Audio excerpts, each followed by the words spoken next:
আল্লাহ বলেন দুনিয়ার নিজামটা আমি সাজাইছি, কাউকে ধনী বানাইছি, কাউকে গরিব বানাইছি, কাউকে মালিক বানাইছি, কাউকে কর্মচারী বানাইছি।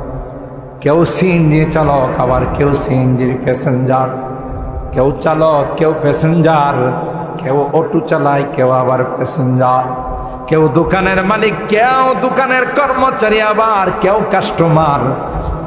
আল্লাহ কয় নিজামটা সুন্দর করে আমি আল্লাহ সাজাইছি।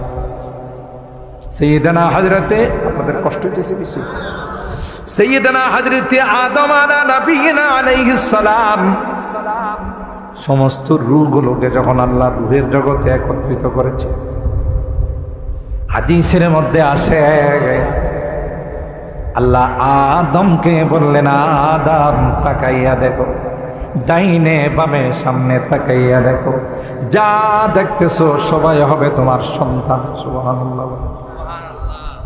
হযরত আদম দেখলেন কেউ সুন্দর, কেউ কালো, কেউ লম্বা, কেউ খাটো, কেউ ধনী, কেউ গরিব, কেউ মালিক, কেউ কর্মচারী।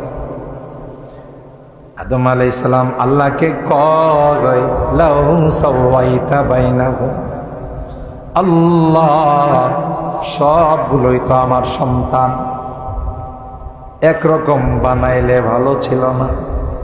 কাউকে লম্বা বানাইছেন, কাউকে খাটো বানাইছেন, কেউ কৃষ্ণাঙ্গ, কেউ শ্বেতাঙ্গ, কেউ কালো, কেউ ধল, কেউ ধনী, কেউ গরিব, কেউ মালিক, কেউ ফকির, কেউ আমি। কথা বলেন ঠিক কিনা? এখান থেকে শিক্ষা নিতে হবে, বাবা যিনি হয়, মা যিনি হন, সন্তানদের প্রতি তাদের একরকম দৃষ্টি রাখা উচিত। এক সন্তানকে 2 কানি জমিন দেয়া গেছেন, আর এক সন্তানকে কিছু দেন নাই। এরকমের লোক তো রাধিকা নাই,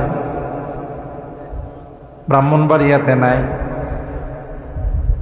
একজনকে বেশি দেয়, আরেকজনকে কম দেয়। এই কারণে সন্তানদের মধ্যে মারামারি হয়, তা কয় না?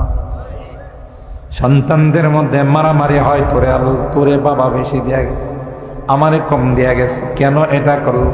এই ভাগ আপনি দেওয়ার কে? আপনি দুনিয়ার থেকে চলে গেলে আল্লাহর কালাম যার যার বন্টন, যার যার অংশ তার কাছে পৌঁছাই দিন। আপনি বেইনসাফি করতে গিয়ে তাদের মধ্যে ঝগড়া লাগান, তাদের মধ্যে বাকবিতণ্ডা হয়, মারামারি হয়।